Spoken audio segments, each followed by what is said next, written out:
A professor at KPU is in the midst of a study that zeroes in on substance use along 135A Street. He embarked upon his research after recognizing a lack of academic focus on drug use in Surrey. Here's what he's learned so far. Some of the things that I've discovered that we may have suspected, but we didn't know until we conducted the survey. Number one, in terms of the racial mix of people who find themselves in this kind of very problematic substance use, about roughly half are self-identified as Caucasian, but the other half, about 45%, self-identifies as Indigenous or other. So there's a lot of First Nations representation in terms of problematic substance use on 135A. Another thing that I found out of interest is that the vast majority of people have education, in the sense that 70% said they have high school, and about another 20% said that they have university or college. So it's very much in line with the mainstream population. The people who find themselves in this problematic substance use are not necessarily these outliers in terms of education and life goals, that they actually probably had a very traditional presentation before their substance use.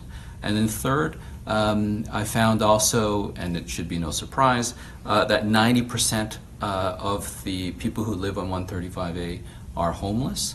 Another 10% or 9% are in shelters, and only less than 1% have some type of traditional housing. So again, it's no surprise, but again, it's good to know empirically that we surveyed, that we now know that almost everyone, and that was another question that we asked, have you experienced homelessness in the last 6 months? About 99% of all respondents said yes, they have experienced homelessness in the last 6 months. And in terms of overdoses, this is interesting as well and should be no surprise.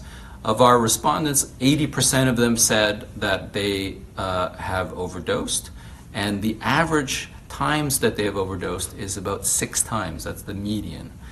So that's quite extreme, I think, to overdose again and again and again.